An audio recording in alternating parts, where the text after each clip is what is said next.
আসসালামু আলাইকুম বন্ধুরা, কেমন আছেন সবাই? আশা করছি সবাই ভালো আছেন এবং সুস্থ আছেন। আজকে আরেকটি নতুন ব্লগের সঙ্গে আপনাদেরকে জানাচ্ছি অনেক অনেক অভিনন্দন ও স্বাগতম। ব্যাগ শ্যাগ গুছিয়ে কোথায় যাচ্ছি সেটা হয়তো ভাবতেছেন। যাচ্ছে হলো আমার শ্বশুর বাড়ি। অনেক দিন পর আসলে আমার শ্বশুর শাশুড়ি মারা যাওয়ার পর তেমন একটা যাওয়া হয় না।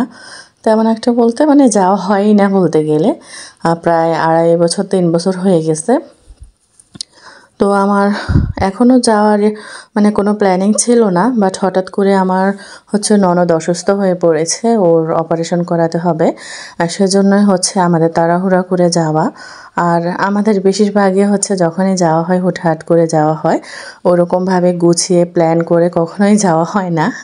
তো যাই হোক, আলহামদুলিল্লাহ এতদিন পরে যাচ্ছি নিজেদের বাড়ি, অন্যরকম একটা আনন্দ। আর এই তো রাতে গোছগাছ করে রেখেছিলাম, এখন সকাল হতে রওনা দিয়ে দিয়েছি। আর আমার আম্মু ওই রাস্তার মাথায় দাঁড়িয়ে আছে। আসলে মা মানে মায়ের জায়গাটা কখনো কেউ পূরণ করতে পারে না।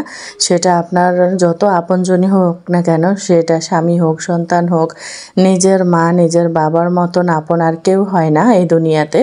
আমি যখনই গিয়েছি আমার শ্বশুর বাড়িতে, আমার আম্মুকে বেশিরভাগই নিয়ে যেতাম, কারণ আমার আম্মু একা থাকতো, অসুস্থ মানুষ।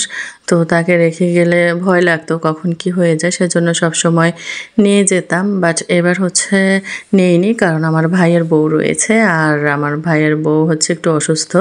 তাই আম্মুকে নিয়ে গেলে ও আবার বাড়িতে একা হয়ে যাবে, সেজন্য আর কি দুইজনকে রেখে যাচ্ছি, দুইজন দুইজনকে দেখে রাখবে।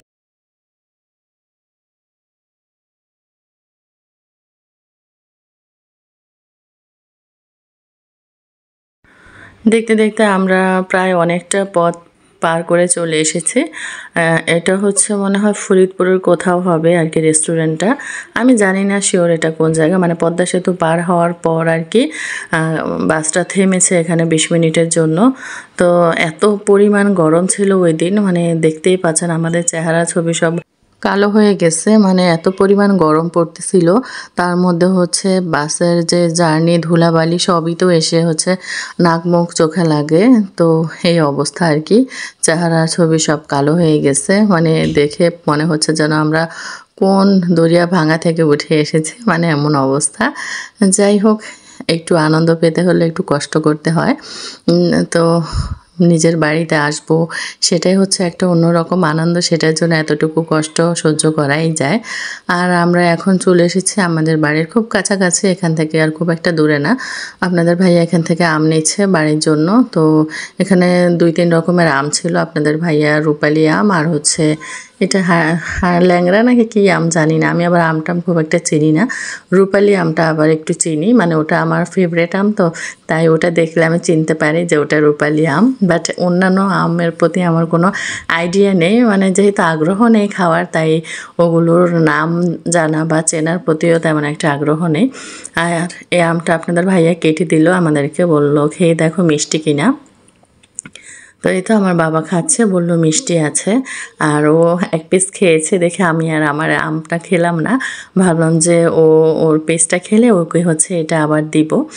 আর এই যে দেখেন, দেখতে দেখতে এখন চলে এসেছি আমাদের বাড়ির একদম সামনে। এখানে আমার বোন দাঁড়িয়ে আছে, ও কিভাবে টের পেয়েছে জানি না যে আমরা এখানে চলে এসেছি। তো এসে রাস্তার মাথায় দাঁড়িয়ে আছে। আমি ফার্স্টে খেয়াল করিনি যে ও দাঁড়িয়ে আছে, পরে দেখলাম যে ভালো করে তাকিয়ে যে না, ও দাঁড়িয়ে আছে। আর ওই সামনে যে সাদা বিল্ডিংটা দেখতে পাচ্ছেন, ওটা আমার সেজো ননদের বাড়ি। মানে সবাই কাছাকাছি আর কি, খুব একটা দূরে না। যাই হোক, আসার পর হাত মুখ ধুয়েছি, কিছুক্ষণ রেস্ট করলাম। রেস্ট করার পর খাওয়া দাওয়া করেছি। আর এখন এই যে দেখেন, ভাইয়েরা বোন 3 জন মিলে এখন খেলা করতেছে। বাড়িতে আমার মেজো ভাসুর থাকে, তারপর ছোট দেবর থাকে, ছোট দেবরের বউ থাকে। তো ওদের ছেলে মেয়ে রয়েছে। এগুলো আমার মেজো ভাসুরের ছেলে আর মেয়ে, এক ছেলে এক মেয়ে। আর ছোট দেবরের একটা মেয়ে, ও আর কি খেলার বয়স হয়নি, খুবই ছোট, 2.5 মাস 3 মাস বয়স হয়েছে মাত্র। তো এই 3 ভাই বোন মিলে খেলা করতেছে। আসলে প্রায় 2.5 বছর 3 বছর পর আর কি ওদের দেখা হয়েছে। মানে ওই যে অজিয়া যে ছোট মেয়েটা, ও হচ্ছে ওর বয়স হচ্ছে 1.5 বছর। ও জন্মের পর আমি ওকে দেখিনি। এই প্রথম হচ্ছে ওকে দেখলাম। আসলে রক্তের টান হচ্ছে অন্যরকম, সেটা আপনি দেখা হোক বা না হোক, তাদের জন্য একটা অন্যরকম অদ্ভুত টান থাকে, ভালোবাসা থাকে।